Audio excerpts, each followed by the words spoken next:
This is a very special episode of the One Bone podcast. We got our guy, Impa Kasanganay. He's in the middle of a drive right now, which I kind of love. I think that's super organic. He's on the move. He's on the move. We got AP, a content creator here at One Bone. My name is Adam Greenberg, one of the co-founders of One Bone. Impa, how you doing, my man? I'm great, thanks. I mean, I'm getting ready to head out for my fight, so that's why we're on the road. I had training this morning, and of course, Miami traffic will put you back in time, so I had to rush home, pick up the last bit of items, and then they're ready to do what I love. I got the pup; he's excited right here. Right? Hey, special guest on the podcast. Got to ride with your dog.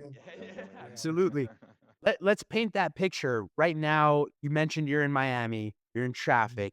You're going to the airport tonight? No, I'm actually driving up to Virginia tonight. We're gonna drive, so we're going from with the team. I'm gonna switch this vehicle and go into like a Ford Transit.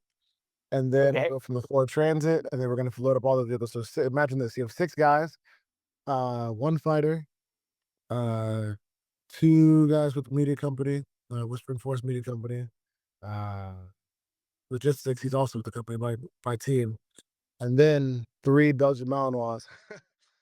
And we're go from pretty much Deerfield Beach, Florida, all the way to Hume, Virginia. Drop Great. them off, chill out tomorrow in Virginia, enjoy the day. Cook out at night. One of my friends is a hunter. He got some caribou and he works with DHS. They're going to take 2 of the other dogs for training, training him for search and rescue. Then Sunday, fly to Saudi Arabia for world championship fight. So I'm very grateful. So my days are definitely on the move. Most of the time you'll catch me in my truck or on a motorcycle, but I'm going somewhere. I guess it would have been tough to record the podcast on the motorcycle, though. Oh, I've done it before. You done it before? No, that would have been crazy. That's kind of legendary, though. Yeah, I like that. So, Impa, for the people who don't know, who is Impa? You said you're on your way to Abu Dhabi, I believe, right? Saudi Arabia. Saudi Arabia. You've got the championship fight coming up, I believe November 30th, correct? November 29th.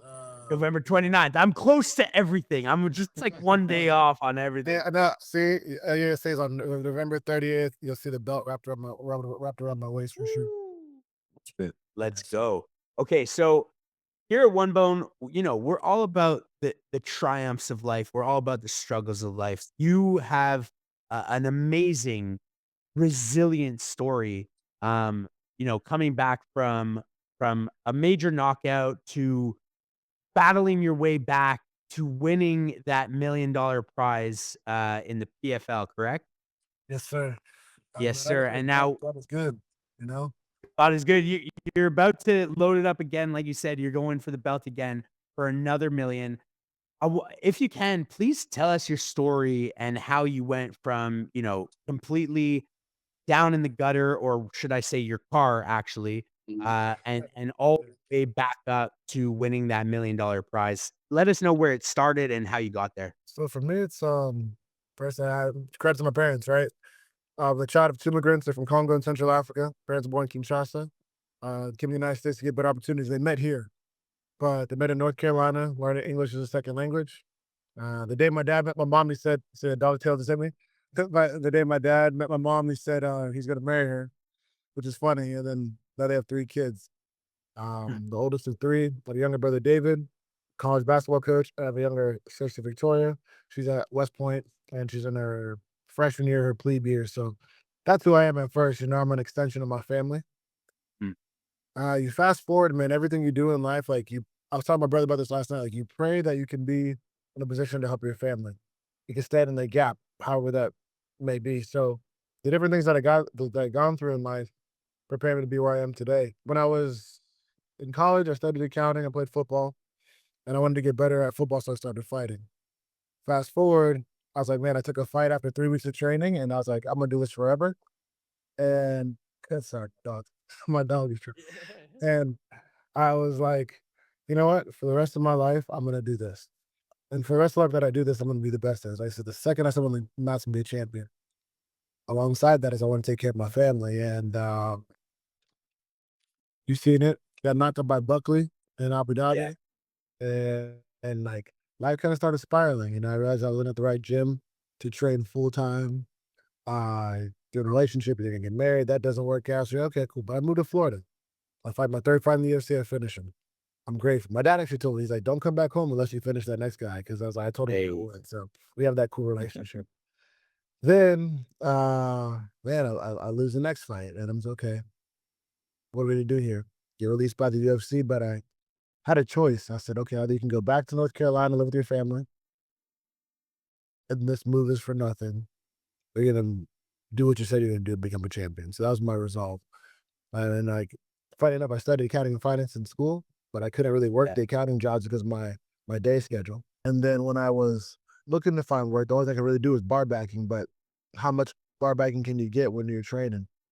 So I would just save up every dollar I could, $250 in the weekend, 500, depending if it was a great weekend, and I just go to the west coast of Florida and train. I come back, I'd sleep in my car, I come back, and I was like, you know what? I don't need rent. I could just yeah, I could just stay in my car. Uh, and before you know it, I think my coach caught me because I actually put an Instacart order to the gym.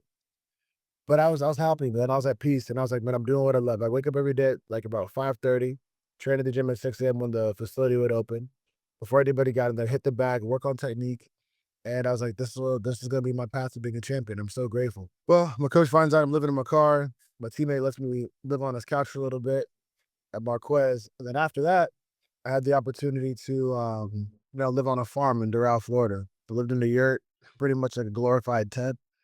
yeah. And I said, man, this is what it's gonna take. And I just never told anybody because I also believe like there were things like out of my control. There were things that I did not plan for at all. There are also things that like I had in control and I had to own the failure so I could own the success. So that was always a big thing for me. If I own this failure now, the success in the future is gonna feel that much better. And to be in the second title fight, to be a world champion currently and keep keep doing great work with the team, I'm so blessed. But my biggest thing that always like motivated me and is like still to this day is like my future wife and kids. Like, I'm single, no kids. But I mean I have a great team and that's who I am. I'm a guy who's motivated by Christ. Christ is my center. I love my family, and I'll do whatever it takes to like take somebody out in a fight to provide for them. And I love to fight. When it comes down to it, I'm doing what I love, and that's like a longer version of me, but still like some snippets. But that's who I am overall. First of all, incredible story. And we've seen it from a distance, but to be able to, chat with you and hear from your mouth is just like it's so awesome. And it often for me, I like AP, fight fan, Sam, one of the co-founders here at One Bone, major fight fan myself.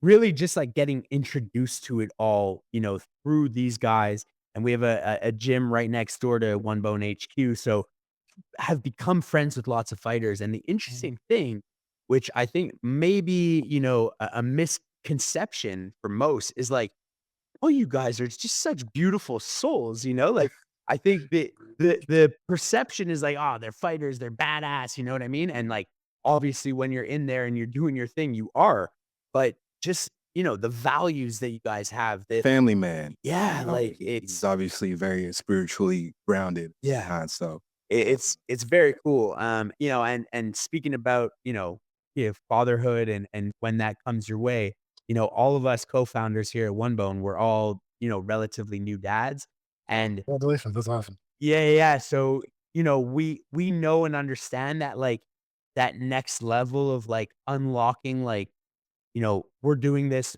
for the people we care about the most and that A team and the family, and you're gonna see, especially with your values like this, like, you're gonna see how much that even becomes greater once you find that next chapter. Um, so Impa, you yeah. said you took your first fight after 3 weeks of training? Yes, sir.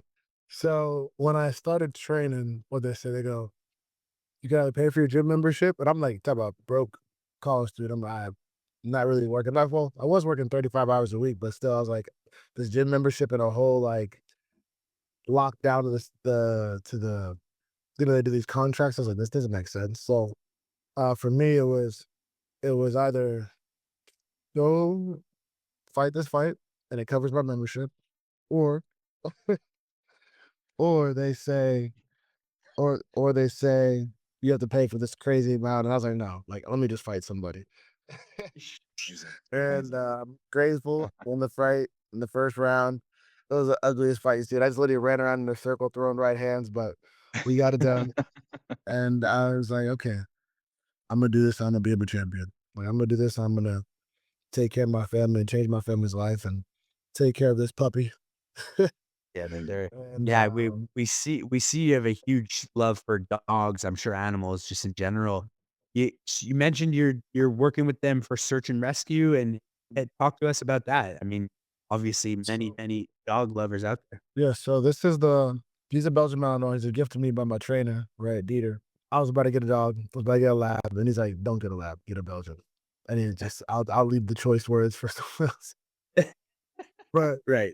all jokes aside, I was like, okay, cool. Like I would do that with one hunt, grow, and cultivate everything that I eat one day. So one dog that can work and be high energy, but I also want to, have a dog and serve the community, right? And I have some friends who work in DHS. I have some friends who work like in the government, and they're all awesome people. And they work with these high operating canines, these crazy looking Belgians that you're just like, what? That thing was made in the lab. And then I see some guys have them too, and they're like very social, but they use them for search and rescue. Let's say somebody was kidnapped or a missing person. Like that's what I trained for, cadaver sent and some stuff like that. Just because living Right. in South Florida, there's a lot of sex trafficking. There's living in South Florida, there's a lot of natural disasters, you name it, right? Just the hurricanes that Yeah. pass through, and people are stuck at home. And I figured his name is Beacon because I want him to be a light, but I also want to be like the Bible verse stuff, but he's like a city on a hill, a light. So he's the first dog that I have. He's a leader, and I plan to have many dogs and animals, but he started it all. So I want to just anytime somebody sees him, I want him to be like that beacon of joy, or that man, like we found that person that we're looking for, and like these first responders sometimes are so short staffed they could use volunteers and people. And between fights and when I have other times, I just want to give him like a greater purpose than just being at home eating all the food. Yeah, yeah, of course, sitting and taking it easy, that's incredible. Um, you have a musical background, if I'm not mistaken.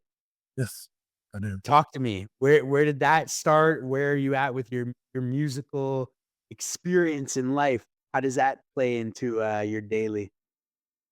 And it's funny enough, it plays a lot in the fight. And people always like ask me fights, like, you fight very calm or like it doesn't bother you. I mean, when I was a kid, you're on stage, you're just like, oh, that's all good. Right. Yeah.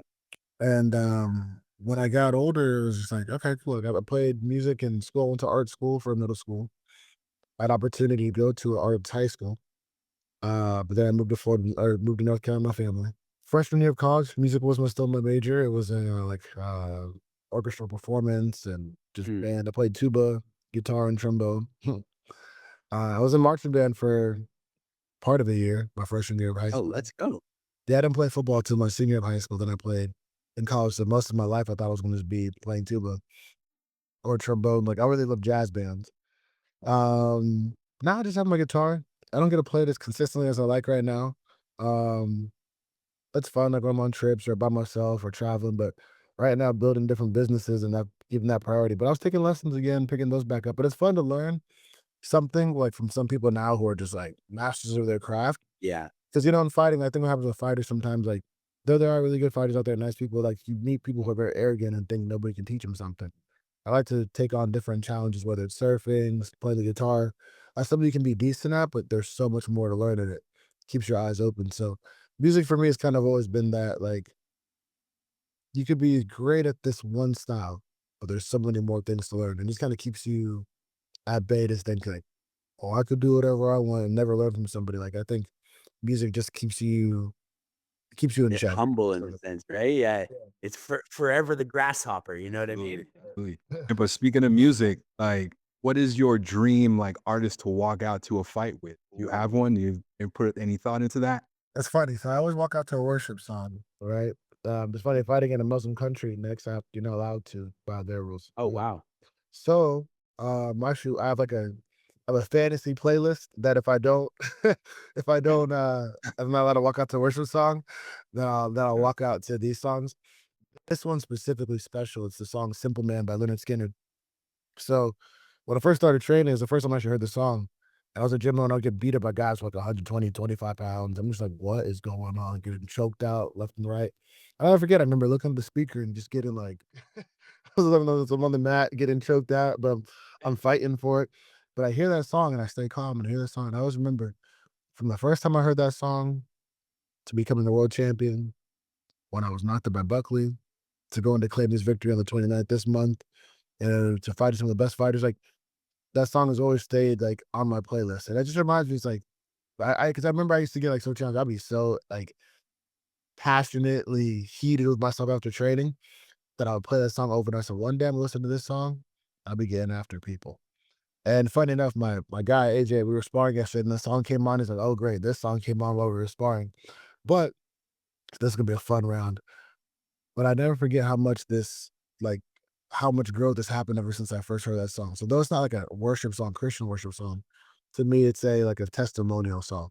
So it's definitely one of those songs for me. Like I believe anything you do, you should do for a purpose and with intention. You shouldn't do anything in life just to do it, right? And like funny enough, I'm sitting in front of my gym today, right? If you say my gym, but it says our gym, but I bought it from my trainer Dieter, right? And now we're growing together, and he still teaches here, and he still helps and guides and challenges me. But to have a guy like that in my life who helped me become a world champion, we became world champions together, and I got this dog from him, and I bought this gym. It's just like I sit here and I'm on this podcast today, man. Like there's a day that I slept in this gym, like there's a day I slept in the farm, and I didn't tell anybody. I feel like sometimes it is good. Like, I think men do need to talk. I mean, if we talk about men's health, but I think also too, men also should go through, any humans, but especially men, we should go through times where it's hard. We should go through Mhm. times where it's like a struggle. And like, that's what it was for me. So every time I listen to that song and all that kind of connects, like I remember listening to that song going to training. I remember listening to that song leaving. I remember that song being pissed off that my trainer said this, and I'm like, you'll see tomorrow in sparring. I'm gonna get after these guys. But I'd always just listen to that song as that one song that I go back to. So now that I get to walk out to it in a title fight and I say, honor God, do my job and fight in this beautiful country, right? Fight it and just so many things that have happened. It's like that's one of those definitely one of those songs. So Yeah. No, it's super cool. We actually have a weekly playlist, the One Bone playlist, so we'll feature your song "Simple Man" in there. oh, appreciate you. Appreciate you. Yeah, yeah. So the fight is coming up, for people who aren't on that, championship level, but they wanna move through life in that kind of, like, headspace, and Mhm. what are some what are some pieces of advice you can give to the simple man, let's say, the guy who's just grinding it out, working on, whatever it may be, whether it's in finance, whether it's in building a business, whether it's in fighting, whatever it may be. What would be your piece of advice to that simple man trying to make it, trying to progress in life and keep that headspace? To always raise your standards, continues to refine, whether you're amateur or pro, you always have to refine yourself. Life has a lot of perishable skills, but you never have to you can love everybody, but not you don't have to like everybody. And same just like love yourself, but not everybody's gonna like you, especially once you start building to where you need to go. Always be Mhm. like in constant evaluation of like who you surround yourself and who's around you in your life, and like be cold. Be cold. Love people. Like God calls us to love, but also like you have to love yourself too. And I think that we sometimes decide like I always want to be in the group of what everybody else is doing. But you guys are building a company. You can't just be like hang out with everybody else. You can't be do what Yeah. everybody else does and just like your standards should always be different and it will rub people the wrong way, but it's gonna set you apart. If you do have a vision and you believe in something, start chipping away at it, right? Like I said, for me, like I have a company called Chilobos Track. My name's Chilobos Track, like motorcycle content, travel, Mm. you name it. And it's about committing to the adventure. Of course, like commit to the adventure. And whatever that is in your life, whether you want to write a book, and maybe you say you don't know you want to send it to a publisher right away. Just keep writing every Mm. single day. Like if you say, man, I'm gonna write a sentence a day, you could do that. If it's a word a day, if it's a letter a day to start off, but it will build, you know? It will build. I mean, like, I started doing motorcycle films on my phone, and like the Yeah. Roku phone like that. And then now we entered our first motorcycle film festival with a team. And I always remember, what if I listened to people who were like, "Oh, why are you getting on those bikes?" Or "Why are you training those clients?" Or "Why are you doing this?" Like you would never get to where you need to go. So for the Yeah. guy who is a simple man, like, and who wants to live a champion lifestyle, it's a choice. I was talking to my mentor, John Logan. He's like, you know what changes the day you just said, hey, I'm gonna live as a champion now, so that when it comes, it's not unexpected. Like to be at this fight, to be in this one, I'm like, I keep raising the standard, my trainers keep raising the standard, my team does, right? And I always keep them checking. Like I don't care if I had 5 rounds and in the last second I messed up. It doesn't matter. It's like, what did you do in the last second? It's holding yourself to a higher standard. Your standard is unmatched, right? And you got to hit yourself the next day. So then before you know, you start living like that as a dad, as a friend. Like you start, there are no compromises. My pastor always said, "There's no compromising with the devil. If he already speaks to you in lies, why are you going to compromise?" So like that's your life. Like I'm not going to compromise because I'm frustrated. So I'm going to go do the thing that brings me pleasure. I'm going to go do the thing that brings discipline, and I will live through that. And then before you know, you start like amending and fixing those mistakes, and you're like, man, like life is a lot better. But I do find that it's easy for us as like young men, especially like to say, you know what, like Mm. I'm frustrated, so I'm gonna go do what's wrong just to let this. But it only builds for worse. I tell anybody like, if you truly love yourself first by being disciplined. They say dive attached to this is discipline over motivation. Like D over M. Like my mentor says, discipline always fail you. Discipline will never fail you. Motivation always can. Right. So just you have the motivation, great. But just remember, like you being a champion, somebody being a champion in the ring there's no difference than being a champion in life. And once you get that, like you'll, yeah, you always have failures, you always have mistakes, but you're going to respond to them a lot different. And that's what's going to make it special. And I think that's why I'm grateful that people give me respect after that Buckley fight. I'm really, really, but I was just like, I said, play that highlight as much as you want, but the day that I'm a champion, play that highlight too. And now I'm very grateful. We have a Oh, lot of yeah. highlights. It speaks to your personality and that mindset, right? Like, there are a lot of people who would go through a fight like that and just fold and just be like, "Yo, this isn't for me," or whatever it might be. But it just made you infinitely stronger because of your headspace, because of, what you wanted to achieve in this world. So super impactful, and not only that, it's a great segue, but you mentioned chipping away every day. I don't know if you even know this based on our relationship between One Bone and Impa, but One Bone, it literally says in the name, one by one, 1v1, so it's brick by brick. It's, nobody's an overnight success. It's you gotta put in the work, you gotta do the reps, you gotta practice, you gotta train, you gotta Mm. all of it. It's all so relevant, again, whether you're a fighter, whether you're a musician, a businessman, a father, a husband, a son, whatever it may be, little improvements to make huge impact, so now it's been a little while since you've been rocking with One Bone. Talk to me about your experience with the clothing. Obviously, looking good, feeling good, the fit, fabric. Tell me about your experience with One Bone. It's been awesome, man. With you guys since from the last fight, Yeah. August, and it's been cool. It's like my favorite one, the one I get. I guess people are like, "Where'd you get this shirt from?" Is the one with the floral yacht. The It's on. floral yacht shirt? Yeah, I like that one a lot. I like the shirts that they have like this like more this pretty like easy to clean material, but it doesn't change once you wear it again. I'm like actually wearing the cut off It up. hoodie. Yeah, and it's just good to travel and like between training, like I like all my training gear, but I don't want my training gear to get wrecked. So I train a lot and wear this to the gym in between sessions. I don't want to wear like a whole suit, but I still want to be clean because you never know. Like you're out in public, you want to represent yourself right. Your results are a reflection of your standards, right? And I think the results you have when you wear one bone is just like it's pretty cool to see. I don't know how many times I've washed these shirts now, or right after training, or somebody like, man, they have really good standards because like everything fits well. And it was like, hey, where'd you get that from? I can just chill in South Florida, still wear something well. Then if I want to dress up, I have that. If I want to Yeah. be chill and just like in the locker room, Yeah, practice casual. or whatever. Work out, go for a walk with this guy. Like I still feel like I'm representing myself right, and like that's because the standards are aligned, and I like that a lot about one boat.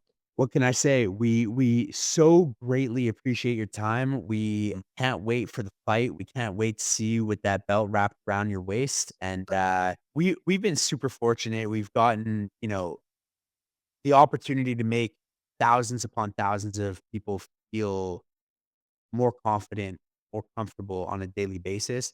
And the collateral opportunity that we get is to speak to incredible people like yourself and Like, get a little bit of your story, a little bit of your essence so that we could share it with our community, and hopefully that somebody out there can benefit. Maybe there's somebody in their car going through it, and maybe this conversation will motivate them to put in that one by one, that daily kind of, I wanna get better, I wanna progress, I wanna improve. So, 100%. again, we so greatly appreciate your time. We wish you the best of luck. on that fight coming up. Can't wait to see you with the belt around your waist. Mhm. What could I say? This was absolutely epic. You got to hit that dance too. I'm looking forward to that highlight. I got you. I got you. Definitely dancing. The dancing's rowdy. You know, if people want to find you, where could they find you social media wise? Oh yeah, so personal page, Impa K5, IMPA K5. You see everything kind of like fight wise, fight news, different projects, right? Yeah. Starting out media company called Whispering Force Media, so you'll start seeing some films. First film has been released on, I guess, privately, but through some film festivals. So if you're into film festivals, you'll see it, especially Moto. Impa's Refinery, Impa's underscore Impa, IMPAS, underscore Refinery. That's the gym. So if you have any questions about training or technique, or hit us up in Chulebos Trek for all the moto adventures. So um, just hit me up anytime. The number's outside the gym, so if you call me random, I'll probably answer you. Let's go. I love that. Once again, AP, one of the content creators here at One Bone. I'm Adam Greenberg, one of the co-founders of One Bone. Most importantly, doesn't matter where you are in this world, if you're, a champion fighter, a businessman, whatever it may be, own your fit. Own it. I love that. Thank you guys. Yes, sir.